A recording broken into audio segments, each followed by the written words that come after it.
বন্ধু শোনো, যে কারণে তোমাকে আমি এখানে ডাকলাম, তুমি থাকো ঢাকা ঢোকা এক লগে পড়ালেখা করছি, আমার সম্পর্কে মনে হয় তেমন ভালো একটা আইডিয়া নাই তোমার। আছে মোটামুটি। কি আইডিয়া আছে মিয়া? এই যে ঘড়িটা কত কইতেরো 26,000 টাকা। এই ক্যাপটা না, এই ক্যাপটা 1400 টাকা। হ্যাঁ, এই যে গেঞ্জিটা না ইজির, এই ইজির গেঞ্জির এটা হচ্ছে 2700 টাকা। তবে ও সব বললে আমি নিজেকে বড় করতে চাই না। এই যে পিছনে যে কত বড় একটা কলেজ ভার্সিটি, এটা দেখো না, ছোটকালে দেখেছো। এইটা প্রথম প্রাইমারি স্কুল আছে, primary school, high school, high স্কুলের জন্য কলেজ হয়েছে, কলেজের জন্য ভার্সিটি হয়েছে। করছে কেটা? আমার দাদাই। হ্যাঁ, আমার দাদাই করছে। দাদাই মারিয়ে যাওয়ার পর আমার বাহে মনে করে এখানে সভাপতি আছে, সবকিছু করছে।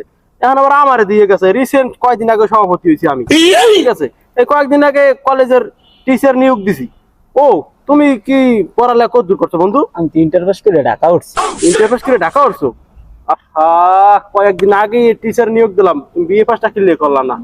যাক, তোমাকে দত্তরি পোস্টটা, না না না, তুমি তোমার বন্ধু, তোমাকে দত্তরি দেওয়া যাবে না। দেখি চেষ্টা করে তোমাকে এখানের প্রভাষক বানাই দেওয়া যায় কিনা। অবশ্যই দেওয়া যাবে। যাই হোক, এখন মূলত আব্বা সন্ধ্যার পর টাকা পাঠাইবে 10,000, ঠিক আছে? আমার নাস্তা পানি করার লেগে চা পান খালে 10,000 টাকা পাঠাইবে। এখন হইলে কি, আমার পকেট খালি, 500 টাকা লাগে সন্ধ্যা। 500 টাকা, আমি 1000 নেন, সমস্যা নেই। আমি আবার দিয়ে দিব মনে, সমস্যা নেই, সন্ধ্যার পরে দিয়ে দিব মনে। তারপরে তুই এখানে তোর আমি 20 টাকা তামা তামা করি না, তুই টাকা নেছিস 3 দিনের কথা কই, আজকে 3 মাস হয়ে গেছে, আমার টাকা কই? টাকা দে, তুই এখন টাকা দিবি, এখন বাড়ি কর, টাকা বাড়ি কর।